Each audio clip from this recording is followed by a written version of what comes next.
Okay, so we're going to solve this matrix equation to find the values of n, a, and b. And the first step towards solving this is we want to deal with the fact that we've got a matrix raised to the power of 2n, where we don't know what n is. So the most reliable way of dealing with a matrix raised to a power is to try and diagonalise it. So by this, we mean if we call this matrix M, we're effectively trying to write it in a different form, P times D times P inverse, where these are all matrices and D is a diagonal matrix. And this turns out to be really useful because then when we raise M to the power of 2n, we've written M in this form, so we can multiply it by itself over and over, and you'll see that there'll be some cancellation here with our P's and P inverses. So multiplying it all by itself 2n times, you see that this P inverse and P cancel out with each other because it's the inverse. This P inverse here would cancel with the next P, and this P would cancel with the previous P inverse. Then we've written the whole thing as just P times this diagonal matrix to the power of 2n times P inverse. And this is really useful because when we have a diagonal matrix, this is going to be of the form lambda 1, 0, 0, lambda 2. And here, when we raise d to a power, if we raise this to the power of 2n, you can just check that this is actually just lambda 1 to the 2n, 0, 0, and lambda 2 to the 2n. So it effectively takes our powers inside the matrix, rather than having our power on the outside of a matrix like that. So the first thing we need to do to actually solve this problem then is find these lambda 1 and lambda 2, these eigenvalues for our matrix with n1, 0, and negative 2. So we're effectively looking for, to have eigenvalues, we need to have some vector xy. If we apply the matrix to this, we get some scalar multiple of that vector again. So then here, effectively, if we take away lambda times this xy vector on both sides, you can check that we then get n minus lambda, 1, 0, and negative 2 minus lambda times our vector xy is now equal to the 0 vector, 0, 0. You can think of this as we've taken away lambda times the identity matrix times xy from both sides on our equation. So in order for this xy to be a non-trivial, not just the 0 vector, we would need then the determinant of this matrix to be 0 in order to turn this into the 0 vector. So then if we need the determinant of this matrix, we'll call it M, for this determinant to be 0, we just need n minus lambda times negative 2 minus lambda, then just take away 0 times 1, so we don't need to do anything there. The matrix determinant just needs to be equal to 0. And then we can just read off then that our first eigenvalue is going to be lambda equals n, and our second one is going to be when lambda is equal to negative 2. So actually for all real values of n, we're always going to get two distinct eigenvalues, the only interesting case being if n is actually equal to negative 2. So in this case, when n is negative 2, unfortunately the matrix isn't going to be diagonalisable, so we'll deal with this separately. But in all other cases, we will have two distinct eigenvalues, so we will be able to diagonalise this matrix. And the next step in diagonalising this matrix is actually to find the eigenvectors corresponding to these eigenvalues. So for our first one, where lambda is equal to n, if we just substitute this into our matrix, we've got n minus n gives us 0, we've got 1, 0, and then negative 2 minus n. And this times xy needs to be equal to 0, 0. So then when we do this matrix multiplication, we get for the first entry y equals 0, and for the second entry 0 times x minus 2 minus n times y. So we have minus 2 minus n, y is equal to 0. So here, when we're choosing an eigenvector, we do have some freedom that it can be any scalar multiple. So all we really need here is that y is equal to 0. There's not actually any restriction on x. So we can just take x equal to 1. So we get our first eigenvector, where x is 1, y is 0. So we can use this as our first eigenvector. So for our second eigenvector, we're using the eigenvalue lambda 2 is negative 2 now. So we substitute this into our matrix equation. We've got n minus negative 2, so n plus 2, 1, 0, then negative 2, take away another negative 2 gives us 0. Multiply this by xy and we're supposed to get 0, 0. So this gives us, when we do the matrix multiplication, we have n plus 2 times x plus y equals 0, then our second entry would actually just give us 0 equals 0. So we only really get any restrictions from this first entry doing the matrix multiplication. And here we could choose, for example, y equals 1 and x could be negative 1 over n plus 2 would work. So let's take that as our second eigenvector. So we have our second eigenvector for this eigenvalue negative 2. We'll have x is negative 1 over n plus 2, and we'll just say that y is equal to 1. And then we could take any scalar multiple of this. So now that we've got these two eigenvectors, we're now ready to actually diagonalise our original matrix. So to diagonalise this matrix, we need to find this matrix P, because remember, when we raise our matrix to the power of 2n, we've already got that the diagonal matrix D is just formed from the eigenvalues. So we've got n and negative 2. So then when we raise this to the power of 2n, this is really nice because we get n to the 2n and negative 2 to the 2n there. But we still need to find what this matrix P and its inverse are. So the matrix P is actually just formed from the two eigenvectors as the columns. So P is going to be 1, 0 as our first column, and the other eigenvector minus 1 over n plus 2 and 1 forms the other column in this matrix P. And this is a really nice matrix to invert because you can see that the determinant is 1 times 1 minus 0 times this. The determinant is going to be 1, so when we divide by the determinant, this doesn't even change anything.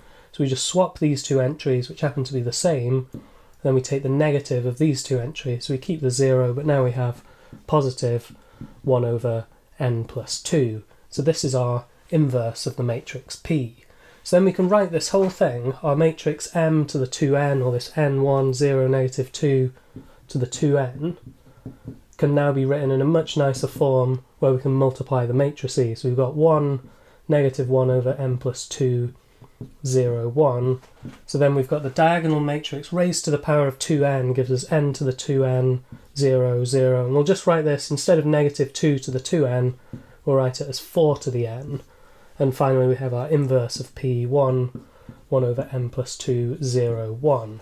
So now we can start actually doing the multiplication. So we multiply these first two matrices. We have n to the 2n in the top left, then our top right entry will just have negative 4n over, 4 to the n over n plus 2. The bottom left entry will just have 0, and the bottom right entry will have 1 times 4 to the n, so just 4 to the n in the bottom right entry, and this is still being multiplied by 1 over n plus 2, 0, 1. And when we do this final multiplication, so our top left entry we just have n to the 2n, our top right entry we're going to have n to the 2n over n plus 2, and then just 1 times this, so we get n to the 2n minus 4 to the n all over, write it as a single fraction over n plus 2. Our bottom left entry, we're just going to have 0 times 1 plus 4 to the n times 0, so that entry is still 0, and our bottom right we just have 1 times 4 to the n, so just 4 to the n. So now we've written our left hand side as a single matrix, and we're finally ready to actually solve this equation now for n, a and b. And we can do this just by comparing the different entries in the matrices. So for example, the bottom right entries have got to be equal, so we need 4 to the n equal to a minus 5b. But then we can see from the top right entry we've got another expression for b. So if we make b the subject of this equation, so we have b a minus 4 to the n all divided by 5, we know from the top right entry that b is also equal to n to the 2n minus 4 to the n over n plus 2. But we can actually go further with this because we know that a is equal to n to the 2n, so we can replace this n to the 2n by an a, and you see we've got a minus 4 to the n over 5, first of all, is equal to a minus 4 to the n over n plus 2. So this leads us to several solutions now. First of all, if n is equal to 3, you can see these two are going to be equivalent to each other.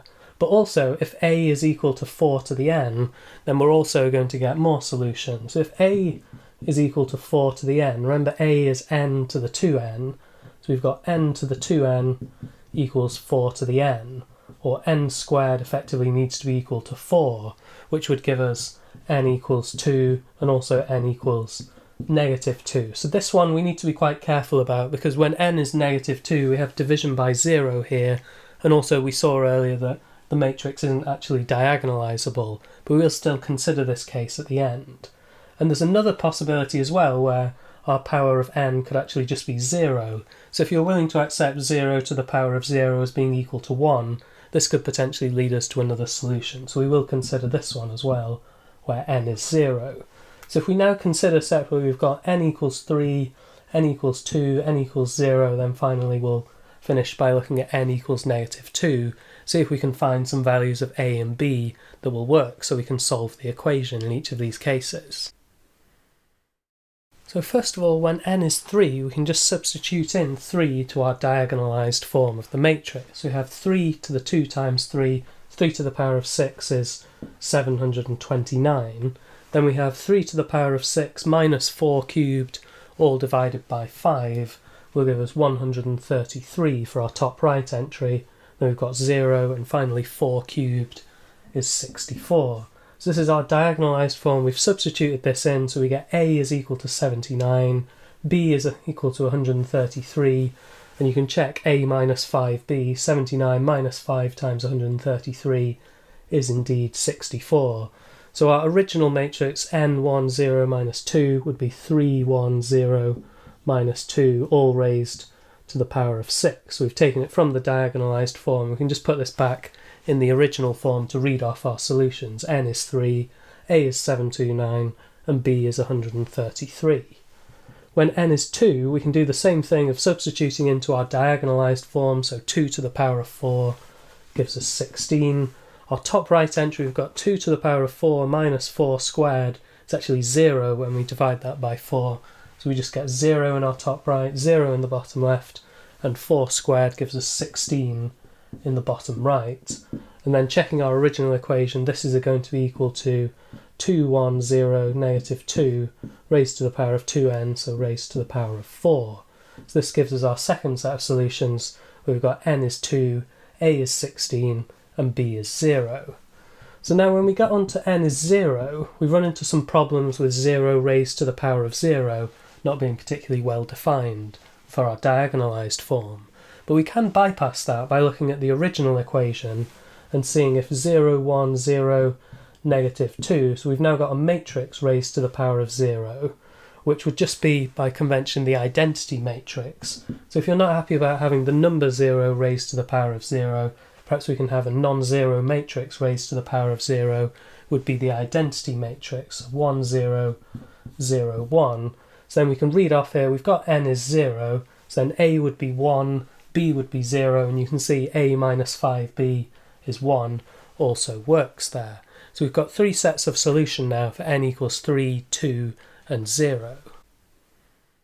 And finally, for this case where n is negative 2, the original matrix n, 1, 0, negative 2 wasn't actually diagonalisable, so we can't use this previous argument of writing it in a different form. However, we can try just substituting in n is negative 2 and see what happens. So we've got negative 2, 1, 0, negative 2, then this gets raised to the power of negative 4. So what this means is we take the inverse, which is to the power of negative 1, then multiply it by itself 4 times. So now there's no shortcut way of doing this using diagonalisation, so we would just need to invert this by hand and raise it to the power of 4, multiply it by itself 4 times. So you can check if you like, we get 1/16, 1/8, 0, and 1/16 for our entries for this matrix. So then this would need to be equal to a, b, 0, and a minus 5b. So we'd need a is 1/16, b is 1/8, but then when we get to this a minus 5b, we would need 1/16 minus 5/8, which is not equal to 1/16. So you can see the equation actually breaks down at this point, and it's not in this right form. So even though we've substituted in n is negative 2, it works for some of our entries, but then this bottom right entry, a minus 5b, isn't actually going to be 1/16. So we don't actually get any more solutions when n is negative 2. So then the total number of solutions to the problem is 3. We had these 3 different cases where n was 3, 2, and 0.